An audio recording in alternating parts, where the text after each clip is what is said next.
From Creamer Media in Johannesburg, I'm Sashini Whitley. Mining lawyer Jacinto Rocha joins me today to discuss South Africa's new mining charter and the problems he has identified with the documents. Welcome. Thank you very much. Some people believe that South Africa's new mining charter will provide significant opportunities for black persons, but you believe otherwise. Why? I think it's important that one understands the difference between what the charter itself says and impressions or perceptions created around it. Let's just, for argument's sake, give the example of the much vaunted 30% in relation to existing prospecting or mining rights. What the charter says is that it will move from 26% to 30%, which is a difference of 4%. And this has to be done by June next year. Now, if one reads the charter itself, it says that that 4% will go back to existing B partners. So all those then who were looking at a new opportunity to acquire the 4%, there is no space for it. Now, let's look at the new prospecting rights, new mining rights. It is correct that the charter says 50+1 for new prospecting rights and 30% for new mining rights. But if one understands the mine development process, you'll realize that it starts from prospecting leading into mining. Prospecting is a pie in the sky. It is an indication of an intention to find a mineral or minerals.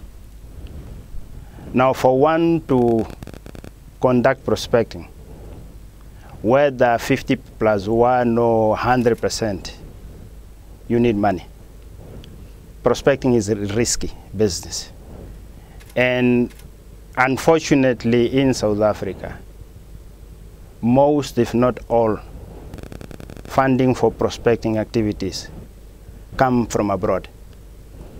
Now, if BE is 50+1, the question is, who's going to come from Canada, from Australia, from the UK, with money to invest in a company where the investors do not control? I don't think that anyone will come. If they do come, most likely will be on the base of fronting.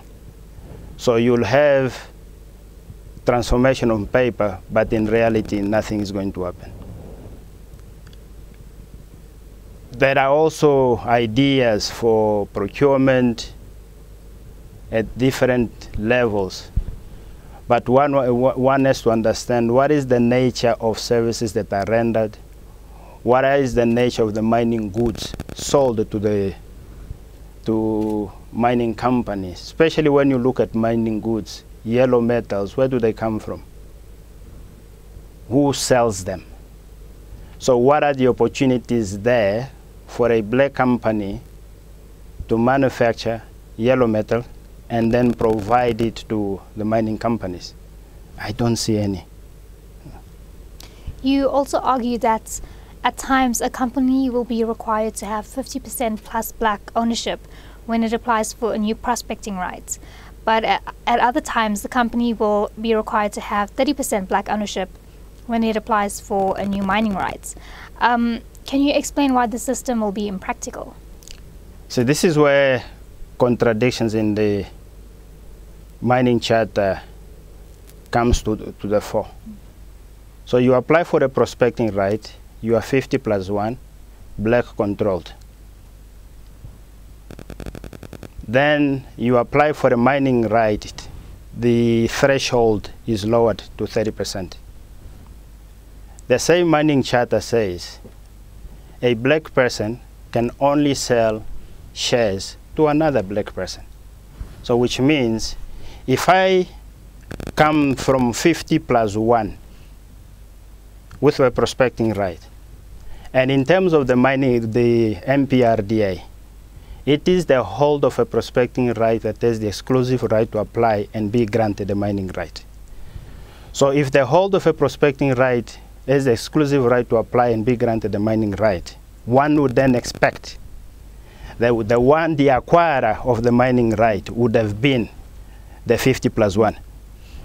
Now, the charter says that if you are the 50+1 BEE and you want to dispose shares, you'll have to sell these shares to another black person.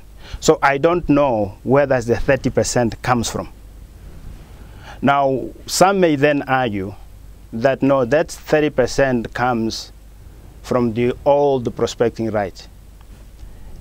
This is the only possibility where an existing prospecting right may not have a B partner, and then when it applies for a mining right, then the 30% will apply. But in relation to the 50+, it's just impractical. It is not possible for it to happen. You also raise questions as to whether black persons will be able to raise funding for mining activities under the new charter. Why do you think funding will be a problem? One of the issues raised around transformation in South Africa generally is the lack of funding. So mining is not unique. If there is a lack of funding, there must be instruments that facilitate the acquisition of that funding. If it is non-existent, then the transformation that would have followed will really not occur. We know, as I stated earlier, there is a need for foreign funding in order for prospecting and mining to take place.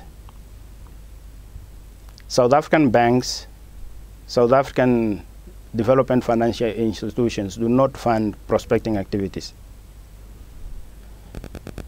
Investors normally want to put money in entities where they have control. If there is that prohibition of investors having control on entities where they put money, the question is, where is the money going to come from? Banks here don't fund. DFIs don't fund. I don't know where the money is going to come from. I don't see where is that money going to come from. You also argue that the new mining charter might be unconstitutional, as it means that, quote, no new prospecting rights will be granted to companies where a white person holds a controlling interest, close quote. Do you think this contradicts the Constitution's commitment to non-racialism in a post-apartheid South Africa? Yes, I do.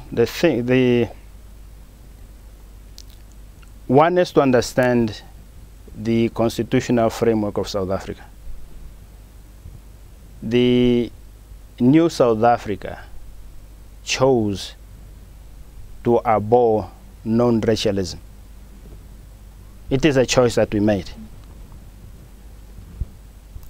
We also state in the MPRDA that mineral resources are the heritage of all South Africans. Now, if the Constitution abhors racism, one would then expect that all the instruments that government use to advance transformation will have to fall in line with that principle. If one goes back to apartheid mining legislation, and I'm specifically referring to the Mining Rights Act of 1967, there were provisions that prohibited the issuing of prospecting permits to companies where coloureds held controlling interest. And the same applied to blacks where they held shares. There was that prohibition. Come 2017, we have a provision in the mining charter that says new prospecting rights will be granted or the holder of a new prospecting right must be 50+1. What is the implication of that? Or what is the meaning of that? It means that the holder of a new prospecting right cannot be controlled by a white person. Now the question is, does this advance non-racialism? And if the answer is no, which is no, in my view, it is then unconstitutional. Apart from this issue that we have raised about the prohibition of white persons not being in control of holders of new prospecting rights, there are other unconstitutional issues. One is, in terms of the principle of legality, ministers are only authorized to do that which the law allows them to do. Nothing more, nothing less. The minister uses quotas. And I am saying this because there is a difference between numerical targets and quotas. Our transformation agenda recognizes and accepts numerical targets. That is why Section 100 of the MPRDA says the Charter must stipulate targets and time frames within which. Now, when you say that a board must be 50% black, that rigid figure is then translated into quota, and quotas are unlawful. Okay? So by introducing those rigid figures, the mining charter has overstepped the mark and basically putting itself on the wrong side of the Constitution. You also argue that the new mining charter is paternalistic because instead of giving mining shares to communities, it holds these mining shares in an agency. Why do you criticize this approach? In order for one to understand this paternalistic element of the mining charter, one has got to go back into history of South Africa during colonial and apartheid times. And I'm making specific reference to the issue of land. During colonial and apartheid times, there was a legislation called the Native Land and Trust Act. In terms of that piece of legislation, black-owned land or black community-owned land was always held in trust, indirectly by the Minister of Native Affairs through the South African Development Trust. In other words, the colonial and apartheid government always managed the affairs of black people's assets. Come the Mining Charter 2017, there is a provision that says mine communities will be given shares.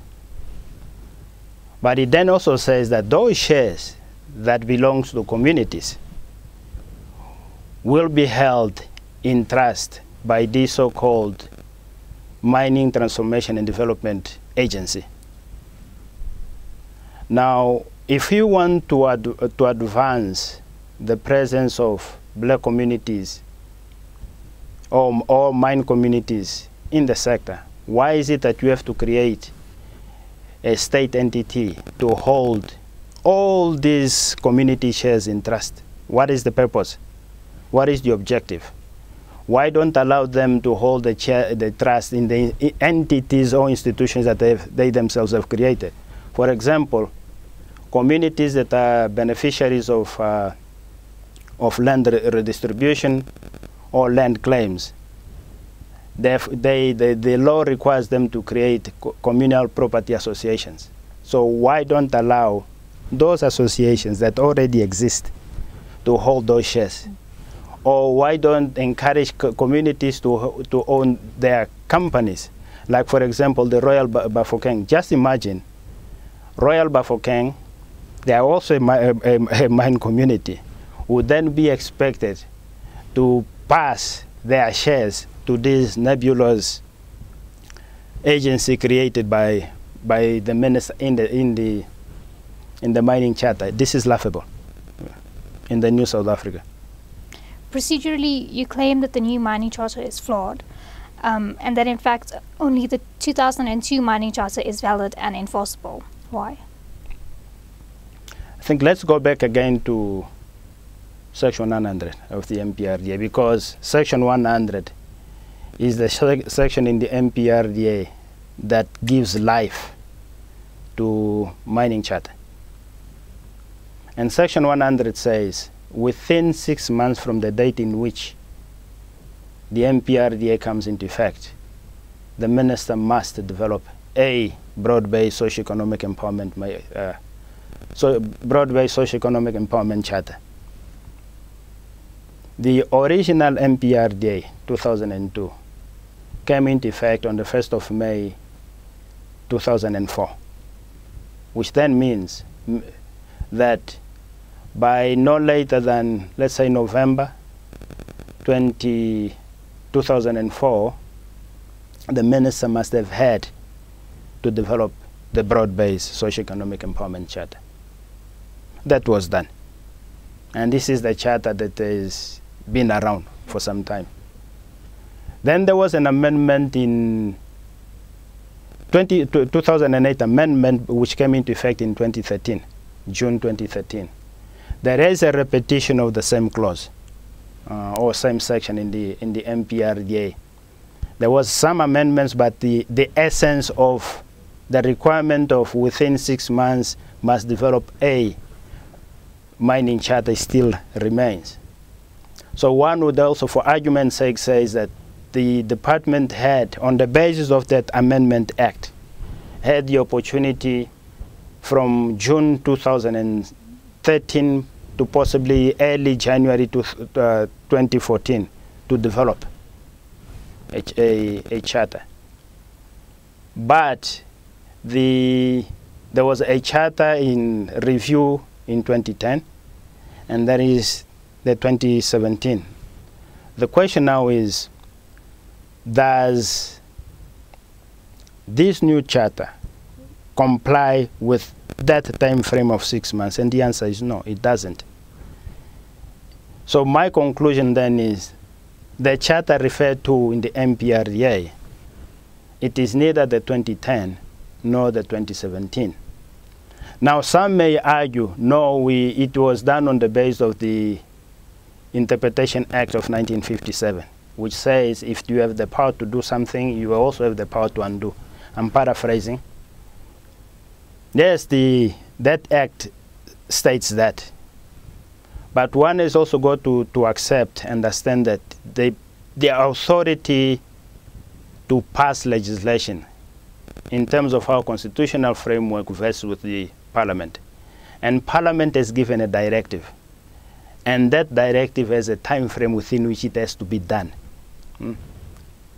And if it is not done within the time frames, the minister then is functus officio. In other words, it does not have the authority anymore to do that. The least one can argue is that in terms of the Interpretation Act, and in the context of Section 100, which sets a time frame within which the mining charter to be developed, the least the minister could do is amend.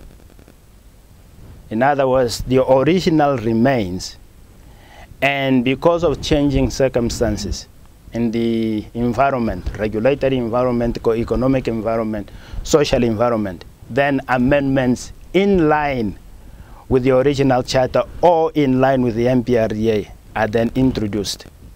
Anything outside that, it then renders it problematic.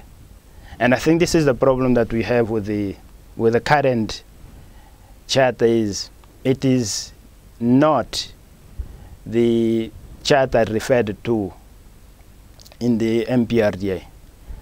One accepts that it is a charter that exists as a matter of fact. The big question is, does it exist as a matter of law?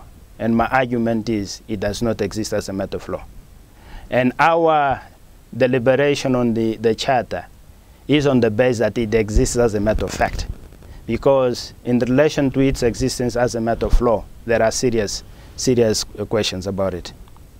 Mr. Rocha, thank you so much for speaking with us today. You're welcome. Thank you very much. That was mining lawyer Jacinto Rocha discussing South Africa's new mining charter and the problems he has identified with the document.